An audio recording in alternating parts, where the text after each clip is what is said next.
Bonjour à tous.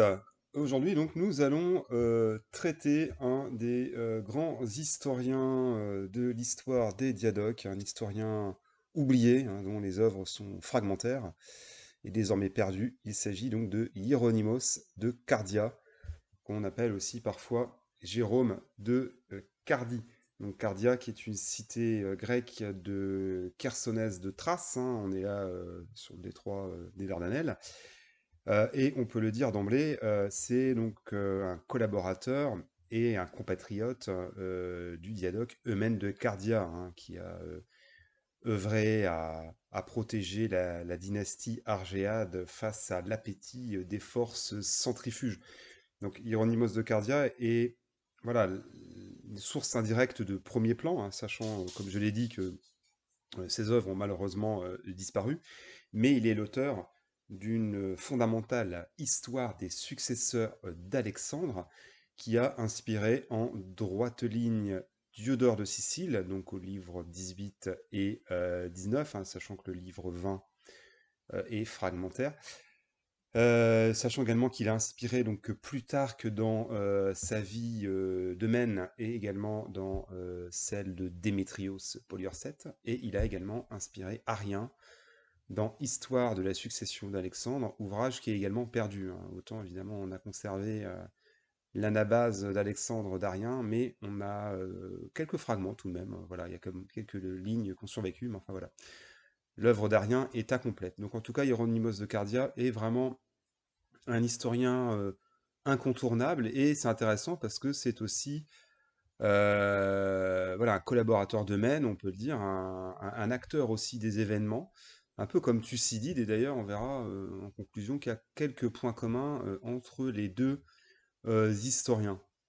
Donc Hieronymus, hein, on va l'appeler de son nom grec, hein, donc est né en 354 avant notre ère, donc à Cardia, donc en Chersonèse de Thrace, et on pense qu'il a été donc secrétaire dans l'administration macédonienne en compagnie de son fameux compatriote Eumène de Cardia, hein, qui sera ensuite le grand chancelier d'Alexandre le Grand et un général du temps des guerres des Diadoques. Et donc le fait qu'il soit secrétaire, hein, dans l'administration macédonienne à Pella, donc sous Philippe II, expliquerait sa grande connaissance des archives royales. Alors, il est d'ailleurs possible, hein, que Hieronymus soit présent donc, à Babylone au moment de la mort d'Alexandre, étant donné la description en fait qu'en fait Diodore, en citant, enfin voilà, en tout cas en faisant une description extrêmement précise. Et comme on sait que Diodore au livre 18 a tiré ses sources de Hieronymus, il n'est pas impossible que Hieronymus ait été présent durant la campagne. En fait, c'est vrai qu'on n'a pas de preuves, mais enfin, il est tout à fait possible qu'il ait fait partie, on va dire, de l'équipe autour d'Eumène, ce qui est tout à fait probable d'ailleurs. Donc, en tout cas, on suppose que Hieronymus est resté au service d'Eumène de Cardia, donc quand celui-ci a reçu sa satrapie de Cappadoce, hein, qui restait à conquérir, hein. Je vous renvoie aux vidéos que j'ai pu faire sur Eumène de Cardia, n'est-ce pas? Sujet que je connais un petit peu, c'était mon mémoire de maîtrise en histoire grecque il y a plus de 20 ans. Ça ne nous rajeunit pas. Bref, parenthèse fermée. Alors en fait, la première mention explicite, et qui n'est pas, on va dire, a posteriori, date de 320.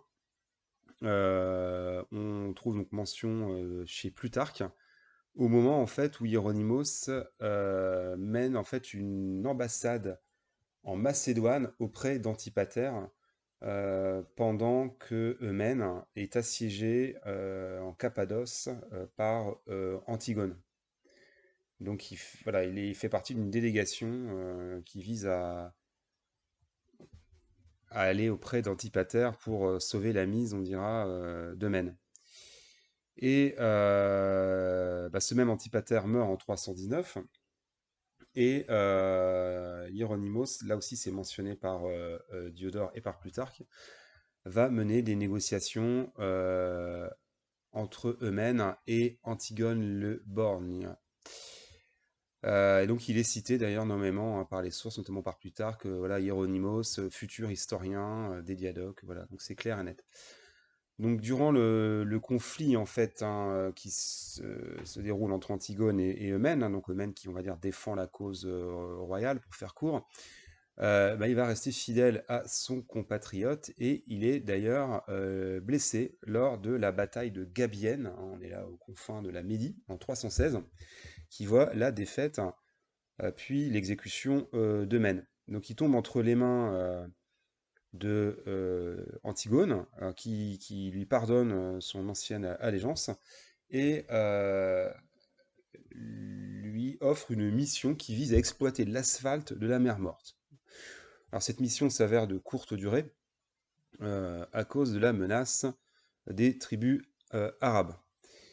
Donc ensuite, il passe au service donc, de Démétrios, le fils d'Antigone, hein, le borgne, et il participe probablement aux batailles de Gaza en 312 et la bataille navale donc, de Salamine de Chypre en 306. Donc il voit la victoire de Démétrios contre Ptolémée. Et on pense donc qu'il fait partie de l'état-major de Démétrios. On suppose également qu'il aurait participé, en tout cas assisté, à la bataille d'Ipsos, donc la défaite finale d'Antigone, parce qu'en fait, Plutarque, contrairement à ses habitudes, fait une description extrêmement précise du déroulé et on va dire des détails tactiques de la bataille d'Ipsos. Et ce qui laisserait à penser que Hieronymus en a été le témoin oculaire. Alors, dernière mention, on va dire en tout cas de poste auprès des Antigonides, c'est en 293. Démétrios, donc, qui est empêtré dans les guerres en Grèce continentale, qui occupe Thèbes, le désigne gouverneur en Béotie, un titre d'origine laconienne hein, qu'on appelle un armoste. Et donc il est attesté comme étant un gouverneur de Démétrios. Après donc la défaite et l'exil de Démétrios, il passe au service de son fils Antigone de Gonatas, prétendant au trône macédonien.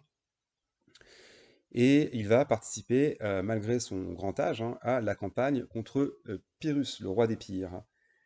Et bah, cette campagne achève hein, la réinstallation des Antigonines sur le trône de Macédoine. Et donc là, on pense que à cette date-là, hein, au moment de la mort de Pyrrhus, il va commencer, ça va lui prendre 20 ans, à rédiger une histoire des Diadoques. Et il meurt à la cour d'Antigone Gonatas à un âge canonique de 104 ans. Hein, c'est une mention chez Lucien de Samosate. Donc voilà pour le contexte historique. Alors, revenons maintenant plus en détail sur l'histoire des successeurs d'Alexandre, on peut dire aussi l'histoire des Diadoques. Hein. Donc il va, comme je l'ai dit, à la mort de Pyrrhus, commencer à rédiger une histoire des Diadoques et de leurs descendants, donc les Épigones. Alors il est clair qu'il célèbre plutôt la mémoire des Antigonides. Et il va donc inspirer en droite ligne, hein, comme je l'ai dit en préambule, Diodore de Sicile, Plutarque, Arien, et aussi, je ne l'ai pas cité, Trogue Pompée, hein, qui va être abrégé ensuite par Justin. Alors, c'est pas tout à fait impossible qu'il y ait eu un intermédiaire d'ailleurs entre Hieronymus et Diodore, même si c'est pas une thèse, on va dire, forcément courante. Hein. On pense peut-être à un auteur qui s'appelle Agatharchide de Cnide, et sachant également que Diodore utilise d'autres sources que Hieronymus, à savoir Doris de Samos notamment, et des auteurs alexandrins. Alors ce qui est intéressant de voir, c'est qu'Hieronymus, en fait, veut écrire un livre, on va dire, qui se veut fiable. Hein, il se considère comme un témoin digne de foi parce qu'il a côtoyé les Diadoques. Et on pense qu'en fait, il aurait écrit son ouvrage en réaction au Macédonique de Douris de Samos, qui a tendance à parfois railler, se moquer des Diadoques, ou en tout cas à intégrer une grande part de fables. Euh, En tout cas, voilà, ils vont montrer une certaine hostilité envers Pyrrhus, hein, donc, qui a combattu les Antigonines, et également envers Lysimaque.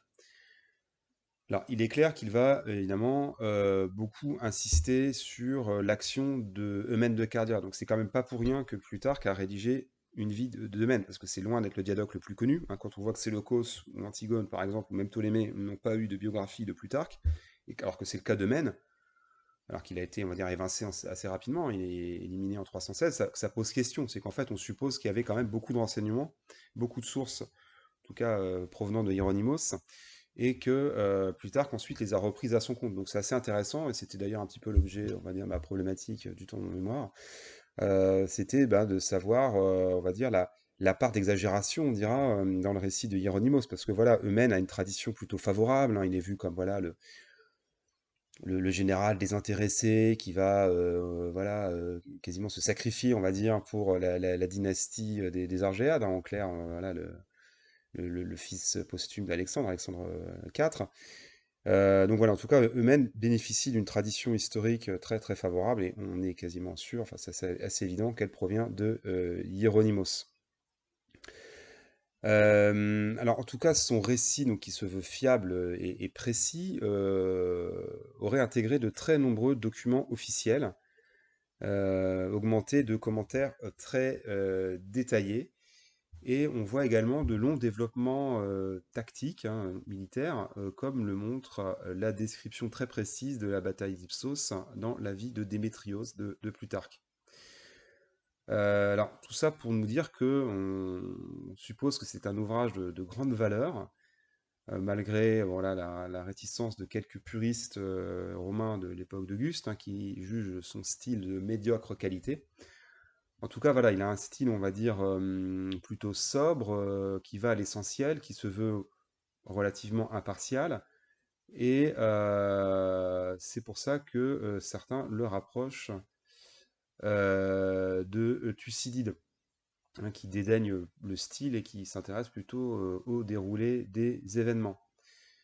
Et d'ailleurs, on notera aussi que l'historien Denis d'Halicarnasse considère que Hieronymus a été l'un des premiers auteurs grecs à avoir rédigé un exposé sur l'histoire de Rome.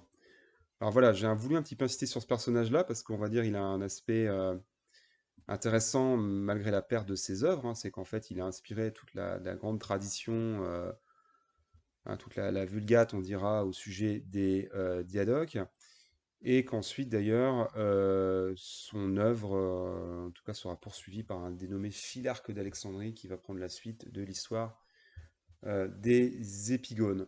Voilà, donc je tenais à présenter l'œuvre de Hieronymus de Cardia. Je vous remercie pour votre attention et je vous dis à bientôt.